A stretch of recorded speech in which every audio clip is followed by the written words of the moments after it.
People, what was your worst one-night stand experience? I crapped my pants at a stranger's house and had to put my hands on her throat while banging roughly so she wouldn't smell it. I had just broken up with my longtime girlfriend and, in an attempt to distract myself, I decided to go on a Tinder date. Unfortunately, when I met her in person, she wasn't quite as attractive as her photos suggested. And to make matters worse, she was incredibly obnoxious. I knew right away that this wasn't going anywhere romantic, but since I was working a night schedule at the time and needed to stay up as long as possible, I figured I'd just go along for the ride.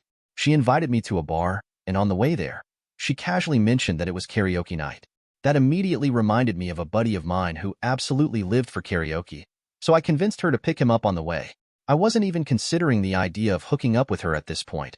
I was just looking for a way to salvage the night. And honestly, it worked. My friend and I ended up having the time of our lives, completely ignoring my date as we sang our hearts out and downed drink after drink.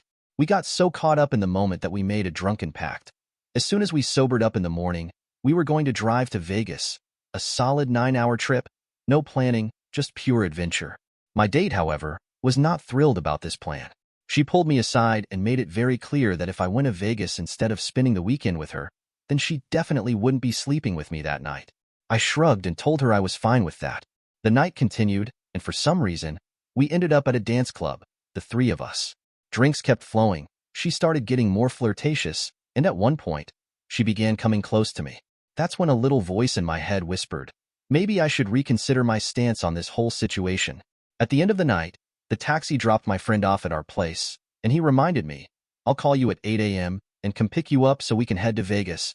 I nodded, still somewhat committed to the plan. But instead of heading home, I went back to my date's place. Things escalated pretty quickly, lots of making out, but every time the moment seemed to be leading somewhere, she would stop and ask again, are you really going to Vegas? Each time, I answered yes. And each time, she reaffirmed her stance. No Vegas, no hookup. So, from about 4 a.m. to 7:59 a.m., we did nothing but make out. It was bizarre and frustrating, but admittedly entertaining standoff. Finally, at 8 a.m., I stepped out of her room to call my friend while also taking a much-needed bathroom break. Relief washed over me when he picked up and, in a groggy voice, said, yeah, man, I actually don't feel like going anymore. I hung up the phone, feeling victorious. No Vegas means the deal is back on. And that's when disaster struck. The sheer relief of not having to go on a 9-hour road trip must have been too much for my body to handle, because, without any warning, I felt something shift in my stomach. Before I could even process what was happening, I let go. It wasn't just a little gas. It was everything. I stood there in absolute horror, frozen in place as I realized what I had just done. Oh no. Oh dear God. In a stranger's house. In the middle of her hallway. I had just experienced a full-on digestive betrayal. Panicked, I rushed back into the bathroom and did the best cleanup job I could using nothing but toilet paper. But the damage was done. My dignity was gone. And yet, somehow, a deeply misguided part of me refused to let go of the original plan. Standing there, with toilet paper stuck to my legs and the shame of my situation weighing heavily upon me, I did something that I still can't fully comprehend. I walked to the bottom of the stairs and, as casually as possible, called out, hey, good news, I'm not going to Vegas. Also, mind if I use your roommate's shower real quick? Before I even finished the sentence, she appeared at the top of the stairs, moving with the kind of speed usually reserved for horror movie villains. You're not going to Vegas? She repeated. Nope. She smiled. Good, because I really wanted to sleep with you. She started walking down the stairs, looking every bit as seductive as the moment called for. And despite everything, despite knowing exactly what had happened just moments earlier, I watched in horror as my body automatically started walking up the stairs to meet her. Every rational part of me screamed no, stop, turn around you fool. But it was too late. Before I knew it, things were happening. She started kissing me, and as she moved downward to give me blowy, I suddenly realized just how close her face was getting to ground zero. Panic set in. I needed a distraction, something to shift the focus. Thinking fast, I gently guided her into a different position and, well, let's just say I went with the option that kept her face as far away as possible from my rear end. But then, just as things were getting started, I noticed something horrifying. The smell. It was rising. I saw her nose twitch. A hesitant sniff. Oh no. Desperately, I tried to think of something, anything, to keep her from noticing. In my absolute state of panic, I decided to gently place my hand against her throat. She seemed to like it, so I kept going, praying that maybe, just maybe, this would keep her from breathing too deeply. And as I sat there, deeply regretting every life decision that had led me to this moment, I had a profound moment of self-reflection. This is it. This is what my life has become. When everything was over, I immediately pulled up my pants in a feeble attempt to contain the situation and got out of there as fast as humanly possible. Miraculously, my friend was already waiting for me outside, car idling. The moment I climbed into the passenger seat, he visibly recoiled. Dude, what the hell is that smell? As I sat there, staring blankly out the window, reflecting on my life, I realized something. This was, without question, one of the top 6 lowest moments of my entire existence. Story 2. One night I went out with a few friends to unwind. We drank a bit too much, and before I knew it, I found myself at this really attractive girl's place. I honestly couldn't remember how we ended up there, but hey, it seemed like a good idea at the time. Fast forward to the morning after. I woke up with the worst hangover, feeling like I'd been hit by a truck. To my surprise, she offered to help ease the hangover with a blowy. But before anything could happen, she paused and asked, "You told me last night that you don't really do one-night stands. Do you remember my name?" I froze, my mind completely blank. I couldn't even remember her name, let alone if I had said something like that. Panic set in. I had no clue how to handle it. Trying to buy myself some time, I let out a nervous laugh, hoping she wouldn't notice how flustered I was. Luckily, I spotted a picture frame with the name Amelia written on it in bold, colorful letters. Turns out, that was her sister's name, who had passed away the previous summer. Needless to say, the situation took a completely different turn, and I didn't end up getting that blowy. Story 3. A few years ago, I was at a bar with some friends, enjoying a game of pool. We were just having a good time when a very attractive woman, who looked to be in her late 30s, came over and struck up a conversation with us. At the time, I was 21, and I'll admit, I was definitely interested. We started chatting and having some drinks, and it quickly became clear that she was flirting with me. I could tell things were going well, and I was feeling pretty good about it. At one point, I mentioned that I lived just a few blocks away from the bar. Without hesitation, she closed her tab, and we left together. When we got to my place, things moved quickly, and before long, we were in the middle of a more intimate situation. Halfway through, she decided to try something a little more adventurous.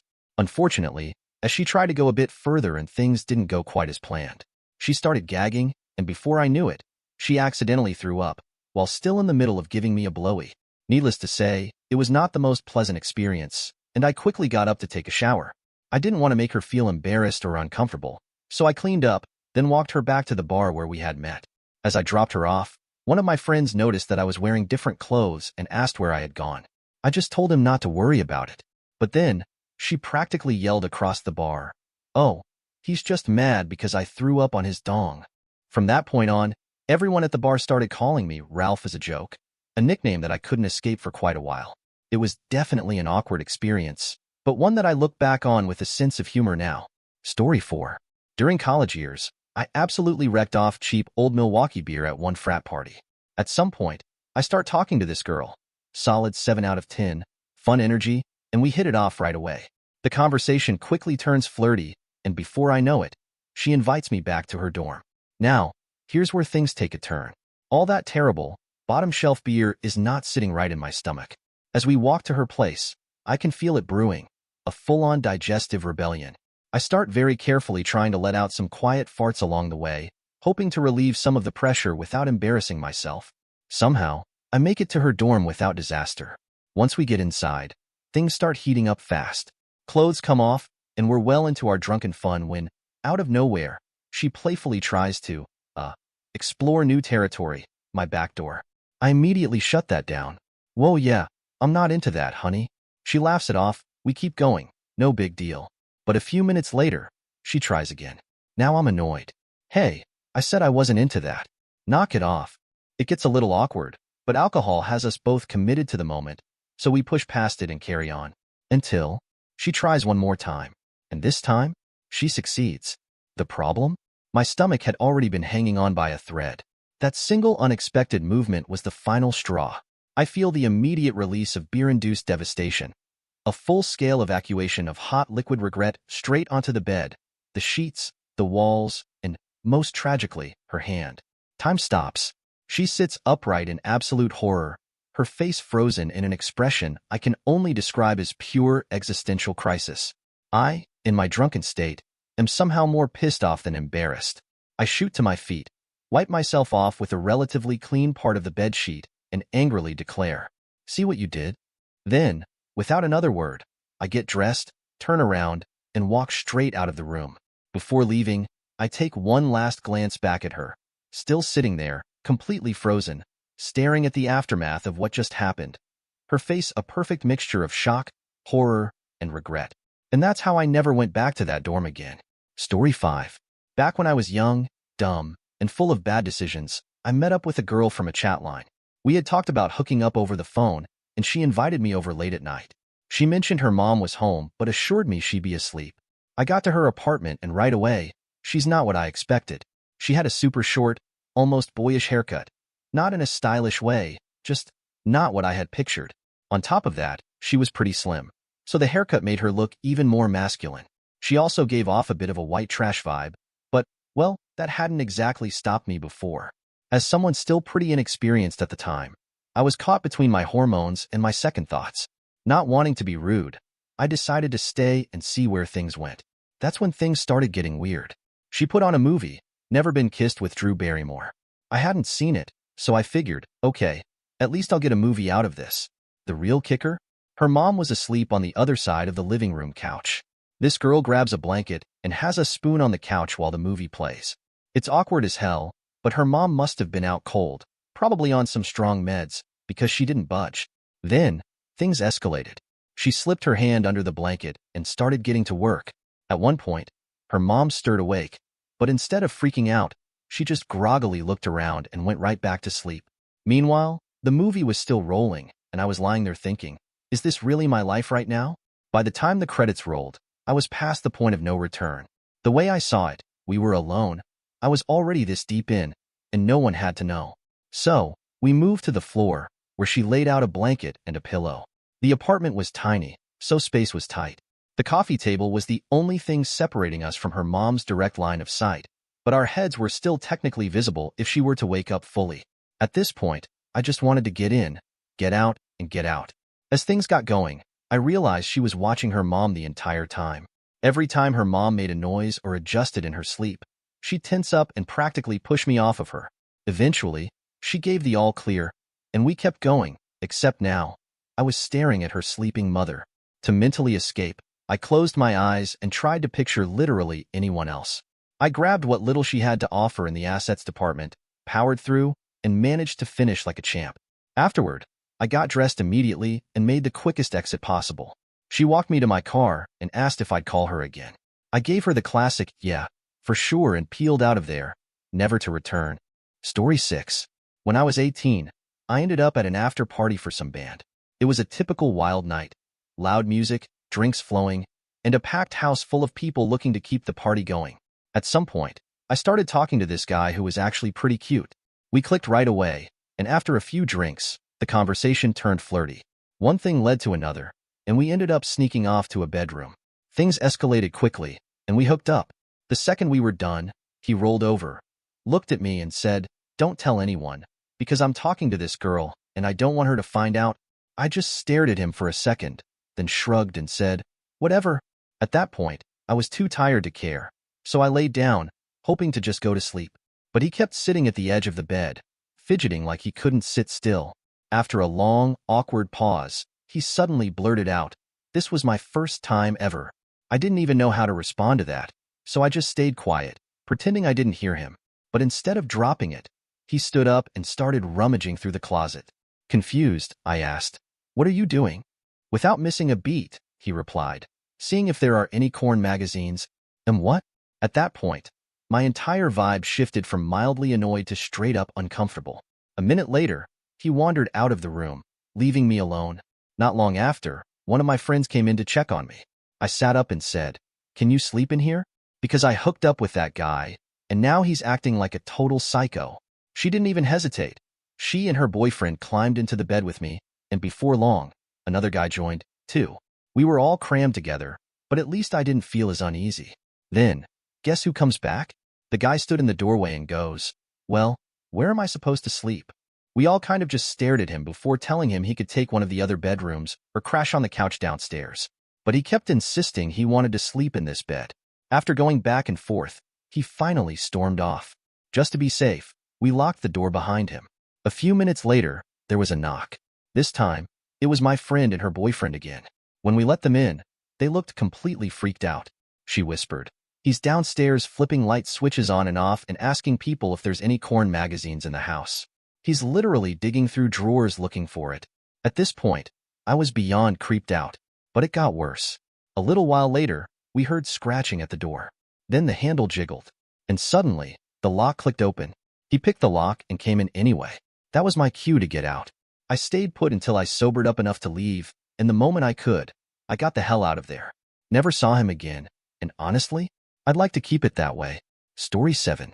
There was a time when I was pretty active on OkCupid. Since I live in Europe, the app isn't as popular here, at least not outside of major cities, but I gave it a shot anyway. One day, a girl messaged me. Her profile was interesting, though her pictures didn't reveal much about her appearance. We started chatting back and forth, sometimes even after a few drinks, and she eventually sent me some shower pictures. I won't lie, they were pretty enticing. A week or two passed, and we decided to meet up. I was swamped with exams, so I didn't have much free time, but we made it work. Since she lived about an hour and a half away, she offered to drive to me, which, looking back, was probably not the best idea. It was 10 p.m. when she arrived. The doorbell rang. I opened it, and in that very moment, I had a sinking realization. Something isn't right. This isn't even the same person from the pictures. Still, I wasn't going to be rude. I let her in, and immediately, it became clear that we had zero chemistry. Every conversation was filled with awkward pauses, and the entire vibe felt off. She looked very different from her photos, not just in a flattering angles kind of way, but in a these pictures might not even be her way. She was wearing a miniskirt that was way too tight and a striped top that, for some reason, made me think of a mix between a French sailor, a Japanese schoolgirl, and, oddly enough, John Goodman. She sat on my bed. I sat next to her. More silence. Then, out of nowhere, she looked at me and asked, "So, are we doing this or not?" I stammered, caught completely off guard. Doing what now? Before I could fully process the situation, she lunged forward and kissed me, pinning me down in the process. I gently pushed her off, trying to make it clear that I wasn't interested without being harsh. That should have been the end of it. But she didn't stop. She started begging me to kiss her, over and over. I kept saying no, but she was insistent, really insistent. At that moment, my brain was split in two. One part of me just wanted to end this situation entirely, but another part hesitated, worried that if I pushed her away too forcefully, I'd hurt her feelings. I kept resisting, but she was relentless. Eventually, I gave in. I didn't want to. It wasn't something I was comfortable with, but I did. And the entire time, I was somewhere else, mentally checking out, thinking about a past relationship, imagining I was anywhere but there. I just wanted it to be over. And then, I noticed something. There was a smell. A very specific kind of smell. It hit me all at once. I looked down, and there they were. Dingleberries. Pieces of mousse au homo sapien. Sitting right there. At that point, I felt nothing. No shock, no disgust. Just a hollow sort of resignation. Icing on the cake. Icing on the mother-frigging cake, I thought. Shortly after, it was over. She asked if she could stay the night. I told her, politely but firmly, that I still had a lot of studying to do. She got up, thanked me, said she'd be in touch, and left. The moment the door closed behind her, I went into full crisis mode. I took the longest, most thorough shower of my life, scrubbing myself down with every soap, shampoo, and cleaning product I could find. Then I stripped the bed, walked outside, and tossed the sheets straight into the dumpster. I never heard from her again. A few days later, I noticed her OKC profile had disappeared. I got tested, just to be safe. Everything came back clear. But the memory? The memory will haunt me forever. Story 8. I met a girl online and decided to visit her dorm room to get to know each other. I was 20, and well, let's just say I had a one-track mind. Things escalated quickly, but unfortunately, she was a little inexperienced and had a noticeable overbite. Long story short, she bit me. Hard. The pain was excruciating. She had torn my frenulum, and I had to take a second to recover. Despite that, I somehow managed to compose myself and focus on her instead. However, things took another unexpected turn. She suddenly started crying, calling herself names and spiraling into a full-blown meltdown. Not wanting to be that guy, I did my best to calm her down before the entire dorm heard her distress. Eventually, we settled in to watch a movie and continued talking. Just when I thought the night couldn't get weirder, she casually dropped, "I can't wait for my mom to meet you." I froze. Full Jurassic Park mode. I figured if I stayed completely still, maybe she wouldn't notice my panic. Spoiler, it didn't work. She looked me dead in the eye and followed up with, "Since we're dating now, you have to meet my family." I barely managed to stammer out a confused "Wait, what?" I glanced at my phone, 10 p.m. Still time to make an exit. That's when she suddenly lunged for my phone, with all the speed of a sloth but the determination of a hawk. "Now that we're dating, you should let me go through your phone." What now? At that moment, survival instincts kicked in. Thinking fast, I told her my battery was low and that my charger was in the car. This was pre-micro USB, so it was a semi-believable excuse. She actually bought it. The second I was out the door, I made a beeline for my car and quite literally peeled out of there, burning a little extra tread off my tires in the process. Safe to say, there was no second date. Story 9. I ended up going home with a girl one night, and we spent some time fooling around. Eventually, we both fell asleep, but things took an unexpected turn in the middle of the night. I woke up to her yelling, "What are you doing?" I was completely confused and still half asleep. Apparently, I had either blacked out or was sleepwalking.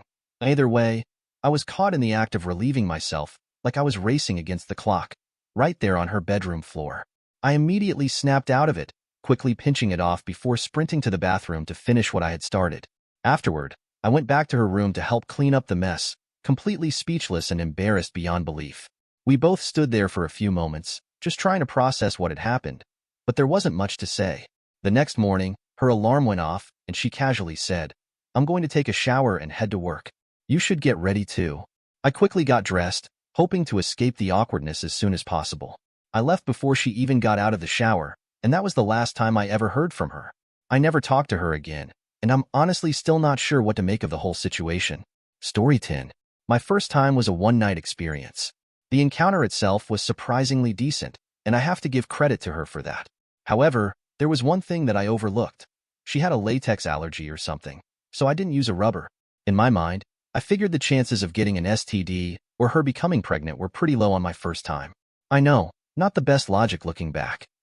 A few weeks later, I ended up at the campus health center, and thankfully, the issue cleared up with some antibiotics. It was a lesson learned the hard way. Fast forward about a year, and I get a friend request from the girl. Her profile picture was taken in a hospital, and she was holding her newborn child. I nearly had a heart attack. Panicking, I immediately began going through her Facebook, trying to piece things together. In my mind, I ran through all the details. The picture was posted the day after the baby was born, which was in September. I checked my phone's text records, and sure enough, we had been together in late March. Doing the math, I realized the baby wasn't premature. About 6 months later, a sense of relief washed over me. I wasn't the father. But then, it hit me. If the baby was born 6 months after our encounter, that meant she had been pregnant when we were together. I paused for a second, but ultimately, I reassured myself. The important thing was, it wasn't my baby. Lesson learned and reinforced in a way I won't forget. Story 11. One night, I ended up going home with a girl. Things were going fine, and we spent some time together, but later on, I had to use the bathroom in the middle of the night. Naturally, I got up and wandered off, but here's where it all went sideways. I completely forgot which door I was supposed to go through. I saw that the bathroom light was on, so I figured it was safe to peek in. But when I looked, I froze. It wasn't the bathroom at all. Standing there, in the middle of the room, was her dad. I don't know what happened, but I panicked and bolted down the stairs like a startled deer. As I rushed past, I heard him yell, "What the hell are you doing?" I was so disoriented I couldn't even remember her name, let alone how to explain myself. All I could muster up was, "I came home with the girl." He must have figured I was the guy who'd been with his daughter, because he didn't ask for more details. Instead, he just pointed me toward her room without saying much else. The next morning, I was getting ready to leave, and she was about to drop me off. As we were about to head out, she casually introduced me to her parents. Her dad looked at me with a knowing smirk and said, "I know who he is." I caught him walking around our house at 4 a.m. Needless to say, I was beyond embarrassed. I'm pretty sure that's the moment I knew things had gone way off track, and I was probably never going to live that one down. Story 12. One evening, I woke up feeling parched and decided to go grab a glass of water from the kitchen. In my sleepy state, I didn't think much about what I was wearing, so I just threw on a pair of panties and wandered down the stairs. When I reached the fridge, I opened it to check what we had, planning on maybe having something cold to drink, when suddenly, I heard a familiar voice behind me. Miss Galore? I froze. My heart skipped a beat as I whipped around to see one of my preschool students standing there, staring up at me with wide eyes. I quickly grabbed the rag hanging from the fridge handle and awkwardly tried to cover myself as best I could. My mind raced, and I couldn't believe I had just been caught in such an awkward situation. I had only met his mom before, as his parents were separated, and he usually spent weekends with his dad. This was definitely not how I imagined running into him. I gave him a nervous smile, trying to play it cool, and asked what he was doing up so late. Turns out, he was hungry, so I decided to make the best of the situation. I ended up whipping up some pancakes for him, hoping that the whole embarrassing moment would be forgotten by the time the pancakes were served. Story 13. A while back, I went out dancing at this rock club. I hadn't been in a relationship for about 6 months after going through a really tough breakup, and I'd never had a one-night stand before. I was just looking to have a good time. While I was on the dance floor, I started dancing with this guy who was an amazing dancer. I've always respected guys who can dance confidently and without a care.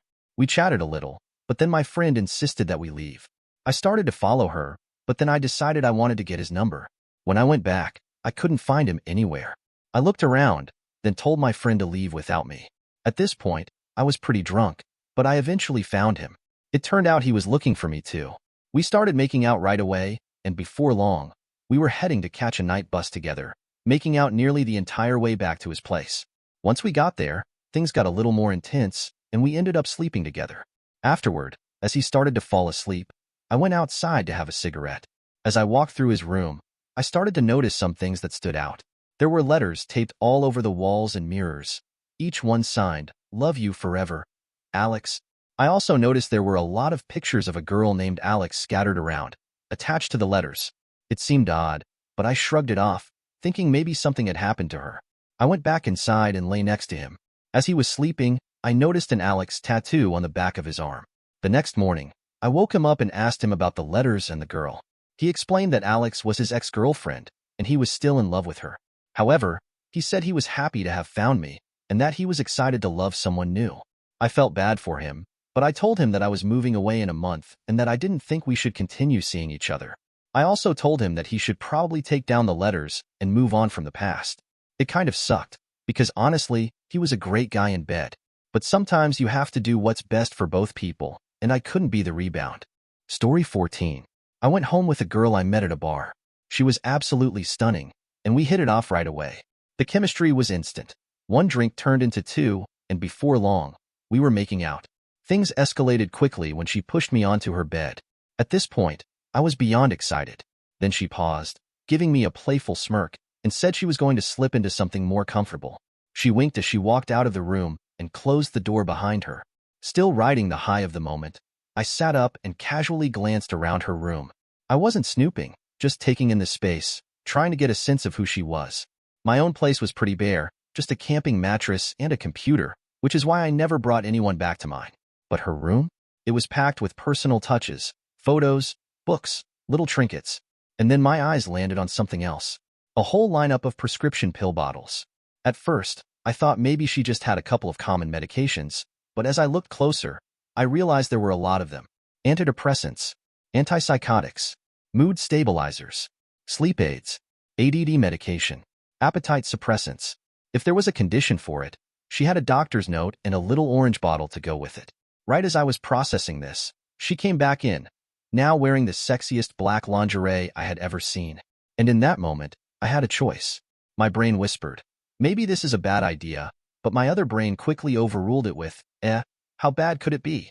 Turns out, it was pretty bad. Story 15. This was my first, and definitely my last, experience with online dating. I met a girl on Plenty of Fish and, since I didn't have a car at the time, she invited me over to hang out for the evening. Only problem? She lived 4 hours away by bus. But I figured, why not? She seemed cool, and I had nothing better to do. So, I endured the long ride and finally made it to her place. Things started off great. She was nice, made a fantastic dinner, and we were just chilling when a couple of her friends showed up.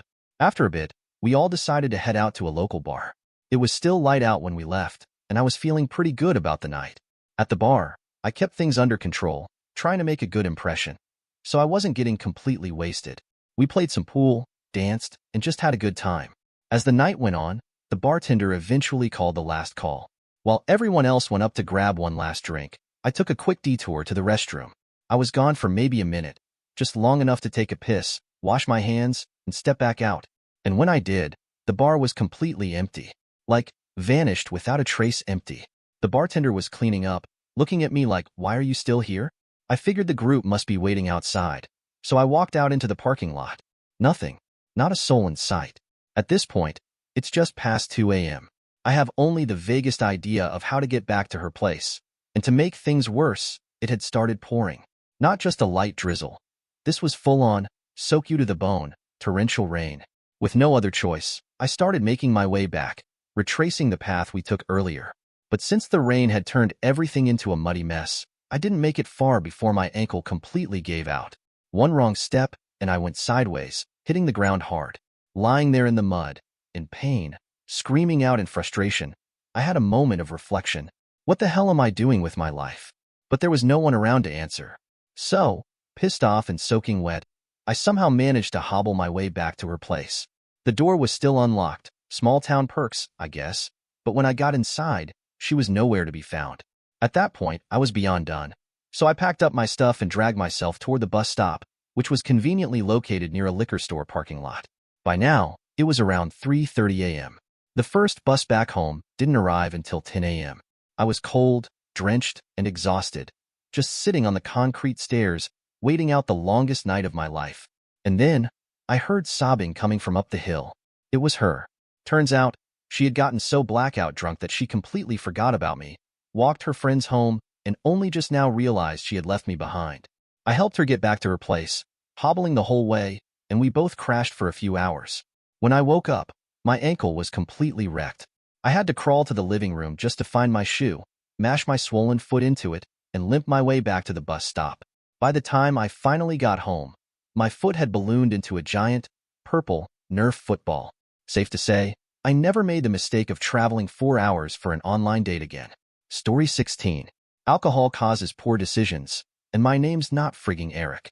Back in college, there was a girl I had known for a while. I wasn't really attracted to her, but I always had a feeling she was into me. One night, we both ended up at the same bar, both a few drinks in, and casually chatting throughout the night with some mutual friends. As closing time rolled around, my buddy left with someone, and in my tipsy state, I figured, why not? So, after one last round of shots, I gave her a look that pretty much said, yeah, this is happening, and we headed back to my place. Huge mistake. At first, everything seemed fine, but the second we walked through the door, she immediately started to undress herself and me. Zero hesitation. It was pitch black in my apartment, which, in hindsight, was probably for the best.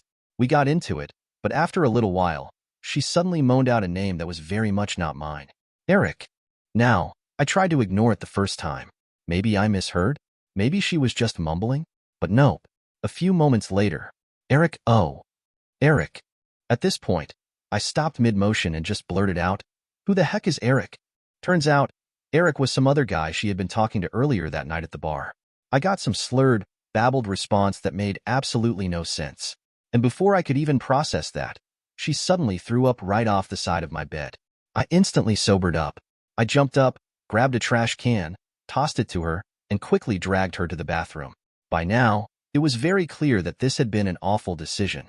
Between the whole Eric thing, the general chaos, and the fact that it was now past 3 a.m., I decided I was done for the night. I left her next to the toilet with a bottle of water, cleaned up the mess, and crashed in the other room. The next morning, I woke up and found her half on the bed, half on the floor, still completely unclothed. Eventually, she stirred awake, and after some awkward small talk, she started flirting with me again, touching me, being playful, very obviously trying to get round 2 started. And that's when it hit me. She had no idea what had happened last night. Completely blacked out. If it were me, I'd be mortified. But she just seemed totally unbothered. There was zero chance I was about to go through all that again. So, I casually told her I had class in 20 minutes, which was actually true, and that it just wasn't going to happen. She got dressed, left when I left for class, and we haven't spoken since. Story 17. My 23rd birthday ended up being far more eventful than I had anticipated. The night started at a local bar, where I was steadily getting drunk and having a great time. The place was packed, and at some point, I lost track of the friends I had arrived with. By the time last call rolled around, I still hadn't found them. Rather than call it a night, I decided to see if I could make some new friends to keep the party going. That's when I spotted a couple across the street, stumbling around, laughing, and looking like they were having just as much fun as I was. They seemed like the perfect candidates for a spontaneous adventure. I had stashed a few beers in a nearby bush earlier because I like to come prepared, so I grabbed them and made my way over. "Hey," I said, offering them a drink. They gladly accepted, and after some conversation, we started brainstorming our next move. None of us had a real plan, so we agreed to just call a cab and wing it. By this point, I had picked up on the fact that the two of them weren't actually a couple. Not yet, anyway. So, as the cab pulled up, I made a split-second decision. I jumped in first, scooted across the back seat, and let the guy in next. Then, right before the girl could follow, I shut the door, tossed $40 to the driver, and told him to take his passenger wherever he wanted to go. The girl and I exchanged a grin as we watched the cab drive away. Then, still laughing, we started walking down the street, drinking and chatting like we had known each other for years. One thing led to another, and it quickly became clear that we were both thinking the same thing. Right then and there, in full view of any unfortunate late-night drivers passing by, we found ourselves against a rock retaining wall, making questionable life choices. Once we had wrapped up that part of the evening, we kept walking, but by then, it had started to rain.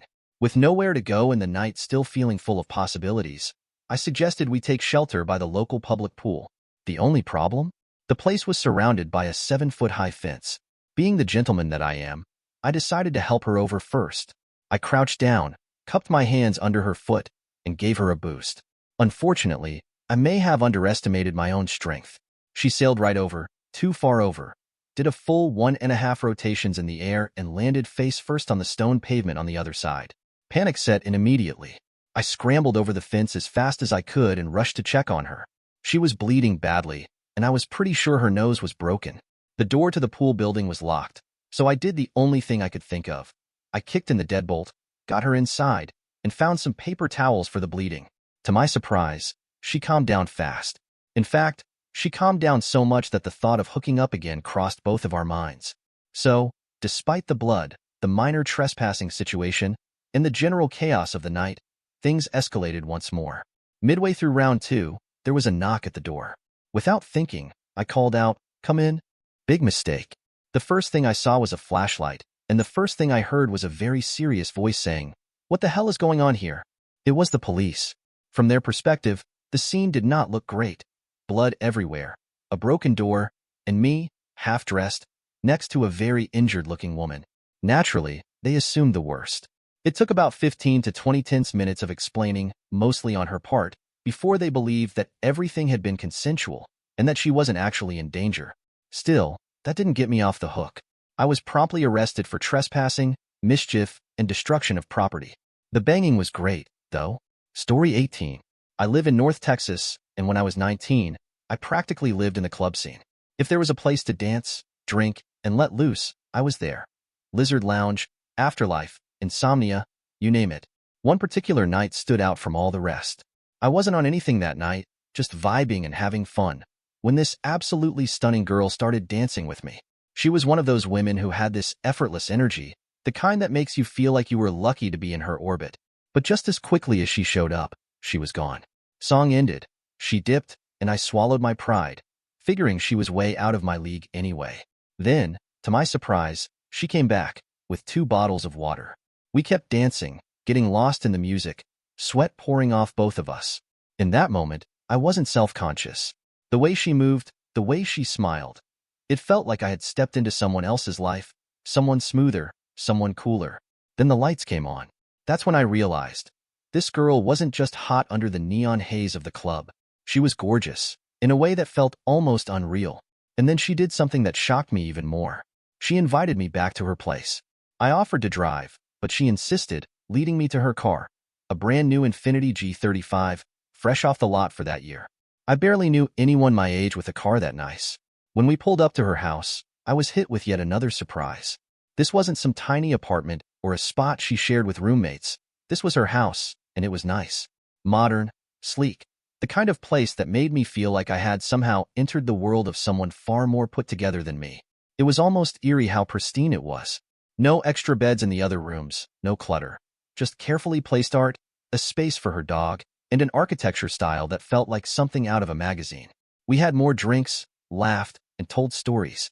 I was laying on the charm, throwing out my best jokes, and for some reason, they were actually landing. Then she leaned in, smiling. "I'm gonna change into something more comfortable," she said, "and you can watch." My brain short-circuited. I was so out of my element that for a second, I actually considered running out the door. But I didn't. I stayed. She disappeared into her massive bedroom, lighting a few candles as I followed her in. The moment felt surreal. She looked even better in the dim glow. We started making out, and before I knew it, one thing led to another. We hooked up, and then we did it again. She was, without a doubt, the most beautiful woman I had ever been with. It was the kind of experience that made me feel like I had somehow cheated reality, like I had won the lottery without even buying a ticket. Afterward, we drank even more. The conversation flowed effortlessly. Jokes, stories, just pure fun. Eventually, we passed out, tangled in her ridiculous, absurdly comfortable bed. Then, at some point in the middle of the night, I woke up. Something felt off. Something cold. I reached back, half asleep, and realized, with horror, that I had crapped myself. Panic hit me like a freight train. Tunnel vision. Heart pounding. Brain screaming, what the hell do I do? I wiped everything onto the sheets, trying to erase the crime scene as quickly as possible. But what next? Do I wake her up?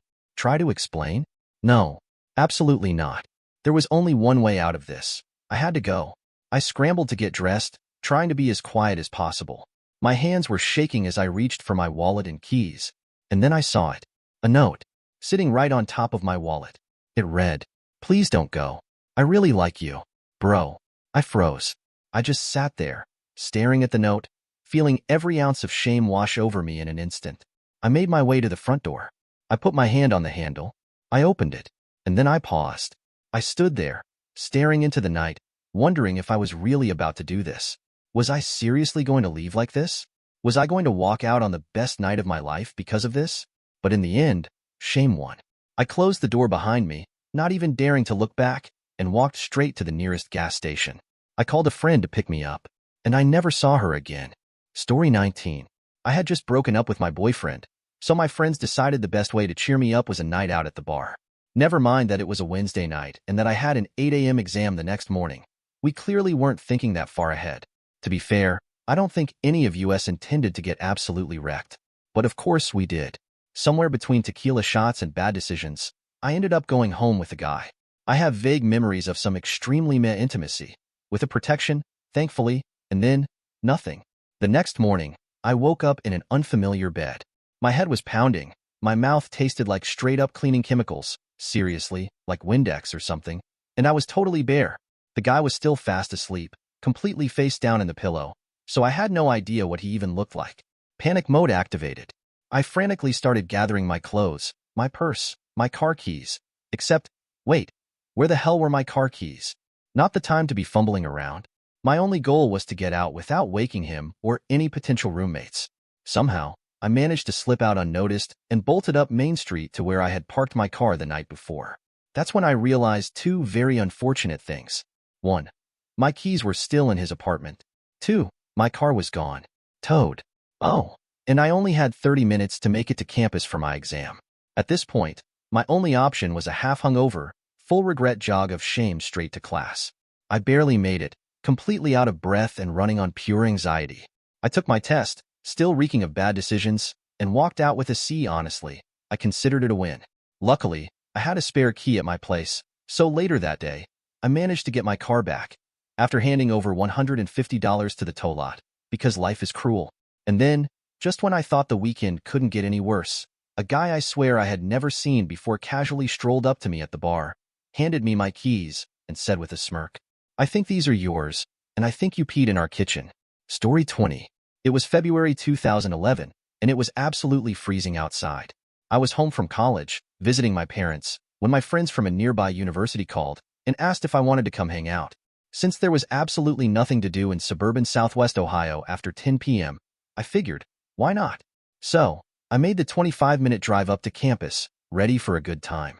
The night went great. We laughed, we drank, we had the kind of fun that only happens in those wild college years. But eventually, last call rolled around, and I was scrambling to find my friends in the post-bar chaos. That's when I ran into her. She was cute, clearly just as tipsy as I was, and for some reason, the first thing she said to me was, "Have you met Ted?" Confused, I laughed and said, "Who the hell is Ted?" She just grinned, shrugged, and we kept talking.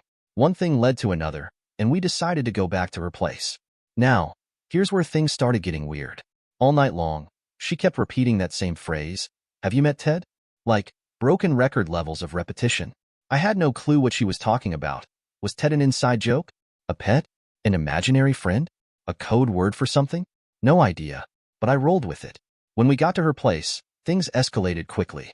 We were making out, clothes were coming off, and everything seemed to be going great. Then, in the heat of the moment, I decided to go down and taste her pies. That's when I noticed it. Something was off. There was this taste. Not exactly what I was expecting, but I ignored it, chalking it up to the drunken haze of the night. We kept going, and just as we were about to take things further, she looked me dead in the eyes and said it again. "Have you met Ted?" At this point, I was beyond confused. Was she naming her own body parts? But I didn't have much time to process it because, almost instantly, she started freaking out. Like, full-on panic mode. I had no idea what happened, but I immediately backed off, apologized, and did my best to calm her down. After she settled, I figured it was best to just grab my stuff and get out of there. Still buzzed and making the dumb decision to drive. Yes, I know, terrible idea. I headed home, thinking the weirdness of the night was over. It was not. By the time I got back, I was starving. Nothing hits like late-night drunk snacks, so I raided the fridge for some cheese and crackers. That's when I spotted a pack of pepperoni. Seemed like a solid addition, so I popped a few slices in my mouth and immediately gagged. It was the same taste as her V area. Story 21. I met a girl at a friend's party, and we hit it off well enough that she came back to my place afterward. None of my roommates were home yet, so we ended up hanging out on the couch downstairs, having a beer and messing around a bit. Things didn't go too far, just some hands-on action, but we had a good time. After about 20 or 30 minutes, her friend arrived to pick her up, and she headed home. With most of the house still dark, I made a quick detour to the kitchen before heading upstairs, grabbing a few bites of leftover chicken and salad with my hands. Just a quick snack before brushing my teeth and calling it a night. As I reached the top of the stairs, right next to my bathroom, I popped the last bite into my mouth and stepped inside, flipping on the light. That's when I saw it. Smears of dark red streaked across my stomach, my boxers, and down my legs. My fingers were covered, both hands, up to my knuckles, and there were even streaks on my right forearm, all the way to my elbow. My brain scrambled to process what I was seeing, and then I noticed something even stranger. My palms were almost completely clean, and that's when it clicked. The chicken, the salad, the eating with my hands. I had unknowingly wiped it off while grabbing food. My heart started racing. I sprinted downstairs to check if I had gotten anything on the couch, but stopped dead in my tracks when I reached the kitchen. There were handprints. On the fridge, the counter, the cutting board. I stood there in silence for a moment, piecing together what had just happened. And as you might have guessed, we never spoke about it, or saw each other again. Story 22. The Pancake Girl. I sort of knew this girl, but we never really talked much. One night, she messaged me on Facebook, and after some casual conversation, she invited me out to dinner. I wasn't particularly interested, but I was bored, hungry, and she offered to pay. Seemed like a win-win. We met at a Mexican restaurant, had a decent meal, and made small talk. Surprisingly, I was actually enjoying myself. Afterward, she invited me back to her parents' house, assuring me that no one was home and that we could just watch a movie. I figured, why not? When we got to her place, she gave me a quick tour. Big house, obviously wealthy family. We settled in to watch TV, and one thing led to another until we ended up in her room. It was clear she wanted things to go further, but I hadn't really planned for that. I told her I wasn't prepared, no protection, and she casually suggested we could just split a morning after pill? Not the response I expected, but I went along with it. We hooked up, and she was loud, a real screamer. Around 5 a.m., I woke up and started debating whether I should leave. I hadn't really intended for things to go this far, and some of the things she said earlier, lots of compliments, Talk about how we should have gotten together sooner, how she could really see us as a couple. Had me feeling uneasy. Still, sneaking out felt like a jerk move, so I eventually fell back asleep. At 9 a.m., I woke up to the smell of bacon and other breakfast foods. Nice, breakfast too. But then she walked in and casually dropped a bomb. My dad's making pancakes, they're almost ready. What? It felt like a scene straight out of a movie. My first instinct? Climb out the window, run to my car, and disappear. But trying to be a decent guy, I threw on my wrinkled clothes, tried to smooth down my bedhead, and braced myself for the awkward walk into the kitchen. Her dad was standing there, staring me down. Her brother? Same look. It was silent. They knew. There was no way they hadn't heard what happened last night. Then her dad asked if I wanted pancakes. I nodded, more agreeable in that moment than I had ever been in my life. All I wanted was to get out of there, but there was still the matter of the morning after pill. We ate an incredibly awkward, mostly silent breakfast, and then she finally gave me an excuse to leave. I drove her to Walgreens, where we went through the drive-thru, and I awkwardly asked the pharmacist for the pill. Another disapproving look. It was around $50, and since I only had my card, she ended up paying for it. Mission accomplished, at least. On the way back, she started talking about how her brother was struggling in school and asked if I could help him with his homework. Seriously? But at that point, I was just rolling with whatever. I skimmed through some of his work, gave a few suggestions, and finally made my exit. By the time I got out of there, it was noon. We never spoke again, but I always felt a little guilty, spending the night, eating breakfast with her family, then bailing on my half of the pill. But if I could do it all over again, there's only one thing I'd change. That morning, as I walked out with messy hair, probably still smelling like last night, I would have turned to her, leaned in, kissed her softly on the cheek, and whispered, "Who's your daddy?" Story 23. It was the summer of 2000, and I was staying at a hostel in a Mediterranean country. I was traveling alone and ended up connecting with a group of Northern Irish UN peacekeepers who were on leave. They were making the most of their time off, and we all ended up at a dive bar with a giant bumblebee on the sign. As the night went on, I was getting pretty drunk and starting to fade when a woman, an American, about 5 feet 7 inches, approached me. She was wearing a loose-fitting dress, and we made some small talk. At one point, she handed me a key card to her hotel room and told me to meet her there at 4 a.m. I laughed, telling her I'd probably be asleep by then. She just smirked and said, "You'll be there." By 2:30 a.m., I was back at my hostel, still thinking about it but ultimately deciding to sleep. Strangely enough, I woke up at 3:50 a.m. for no apparent reason. On a whim, I figured why not, and got dressed, making my way to her hotel. I let myself in and was immediately struck by the atmosphere. Candles were lit everywhere. She called me into the bedroom, and we chatted for a bit. It turned out she traveled to my home country often for work, and she had me write my name and number in her little black book. Seemed harmless enough. Things escalated, and we got intimate. At one point, she took a candle and dripped hot wax on me, which, surprisingly, was kind of a turn-on. Unfortunately, that was the highlight. She was completely passive, making me do all the work, just lying there like a starfish. In the morning, I woke up to what sounded like a chainsaw. Turns out, it was just her snoring. She was still asleep, wearing an eye mask. Quietly, I got dressed, ripped my name out of her book, flushed the crumpled page down the toilet, and made my exit. I snuck out and made the walk of shame back to my hostel. I never wanted to see her again. Story 24. One night, I went home with a guy I sort of knew from high school. We weren't close, but we had mutual friends, so it didn't feel entirely random. We'd both been drinking, and at the time, it seemed like a good idea. At first, I could tell something was off. He was awkward, like, really awkward. I chalked it up to nerves or the alcohol, but then things started getting weird. Instead of anything remotely enjoyable, he was just kind of jabbing at me with his fingers, like he was trying to unlock a stubborn door. I was confused but also too tipsy to fully process how bizarre the situation was. Then, halfway through, he suddenly stopped. After an awkward pause, he blurted out a confession. He thought he was probably gay. Not only that, but he admitted he had feelings for one of our mutual male friends.